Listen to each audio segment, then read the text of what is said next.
so empty. The only thing I can see is my own silhouette. I'm getting stronger, step by step. The clock is ticking, but there's no time for regrets. I've been flying from town to town, from London to Taiwan. I've been all around the globe, trying to protect your soul. We are heroes tonight. We will fly above the sky. We are heroes tonight. Yeah. We are heroes tonight. We will fly above the sky. We are heroes tonight.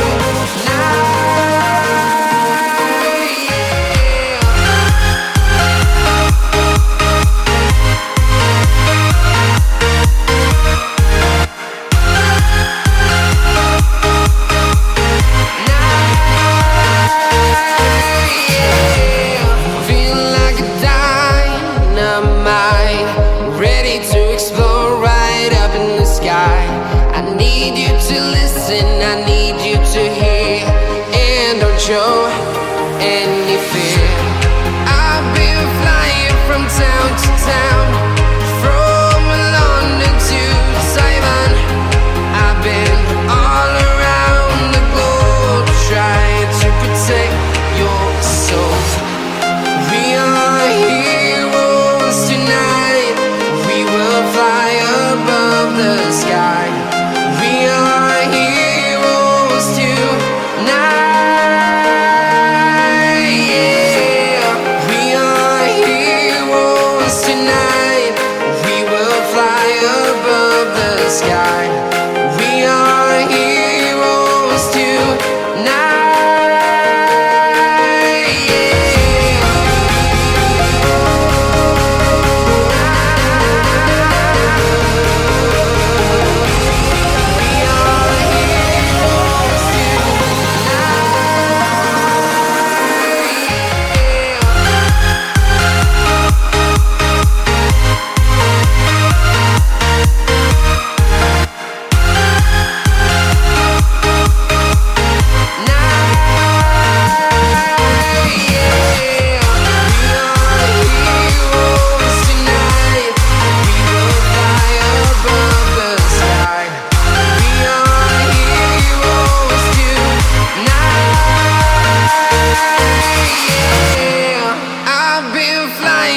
Town to town, from London to Taiwan.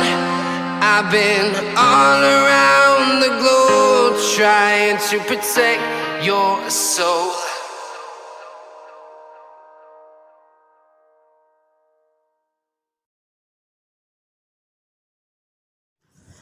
Keraton yang disebut dengan nama Surosowan diperkirakan berdiri pada abad ke-17. Keraton ini bukanlah tempat tinggal sultan yang pertama didirikan di Banten. Tempat tinggal Sultan Banten yang pertama diduga didirikan di dekat Karangantu. Keraton Surosowan diperkirakan dibangun antara tahun 1526 sampai 1570. Saat pemerintahan Sultan Banten yang pertama yaitu Sultan Maulana Hasanuddin. Sejarah pembangunan keraton ini tidak lepas dari pemberian wilayah yang diserahkan oleh Sunan Gunung Jati kepada anaknya, yaitu Sultan Maulana Hasanuddin. Pembangunan pertama diperkirakan terjadi pada masa pemerintahan Sultan Maulana Hasanuddin tahun 1552 sampai 1570. Dari yang berfungsi sebagai tembok keliling kemudian menjadi tembok pertahanan dengan unsur-unsur Eropa. Pada masa ini, Keraton Surosowan disebut sebagai Front Diamond atau Fort Benteng Diamond Intan oleh pihak Belanda. Pembangunan tembok keraton mencakupi 4 fase. Keraton Surosowan ini telah mengalami penghancuran beberapa kali hingga saat ini. Kehancuran total yang pertama kali terjadi ketika Perang Saudara antara Sultan Ageng Tirtayasa dengan putra mahkota Sultan Haji yang dibantu oleh VOC pada tahun 1680.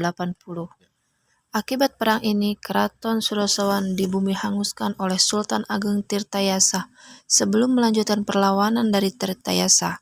Setelah Sultan Haji dinobatkan menjadi Sultan Banten yang merupakan pengganti ayahnya, ia meminta bantuan seorang arsitek Belanda, yaitu Hendrik Laurens Kardel, untuk membangun kembali keratonnya. Kardel meratakan dan kemudian membangun kembali keraton tersebut di atas puing-puing reruntuhan keraton. Atas jasanya, ahli bangunan kewarganegaraan Belanda yang masuk Islam ini diberi gelar oleh Sultan dengan nama Pangeran Wiraguna. Kehancuran kedua terjadi pada tahun 1808. Keraton Surosowan dihancurkan oleh pihak Belanda yang dipimpin oleh Gubernur Jenderal VOC saat itu, bernama Herman William Daendels. Asal muasal penghancuran Keraton Surosowan adalah ketika Komander Philip Peter Dupuy yang merupakan utusan Gubernur Jenderal Daendels meminta kepada pihak Kesultanan Banten, yaitu yang pertama, Sultan harus mengirimkan 1.000 orang rakyat setiap hari untuk dipekerjakan di ujung kulon.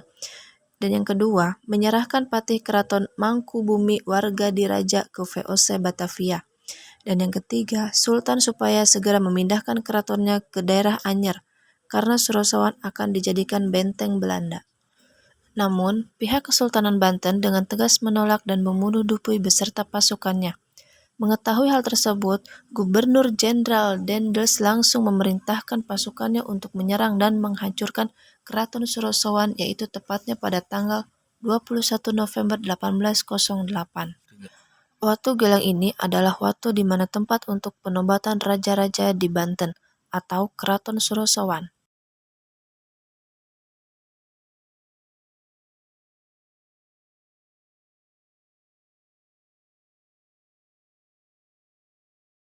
Terkait asal-muasal Meriam Ki Amuk, menyatakan bahwa jejak awal dari nama Meriam Ki Amuk terdapat di satu peta kota Banten yang dibuat sebelum pertengahan abad ke-17.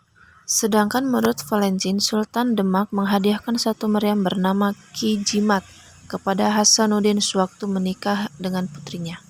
Tradisi lain menyebutkan pada tahun 1528 sampai 1529, Sultan Trenggana menghadiahkan sepucuk meriam besar buatan Demak kepada penguasa baru di Banten sebagai tanda penghargaan atas hasil yang telah dicapai.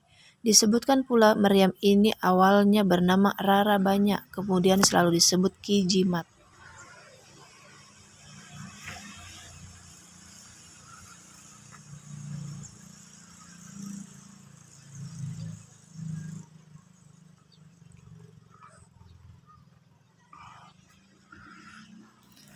Batu nisan ini bukan hanya sekedar batu masif yang tanpa arti.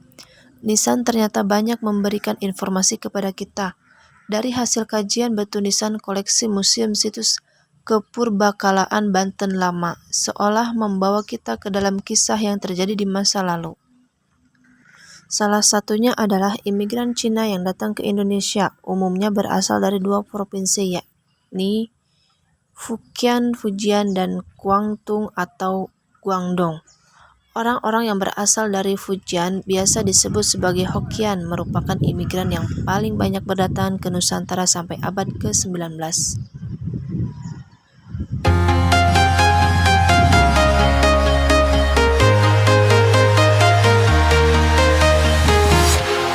Walking alone, the streets are empty. The only thing I can see is my own silhouette. I'm getting stronger, step by step. The clock is ticking, but there's no time for regrets. I've been flying from town to town,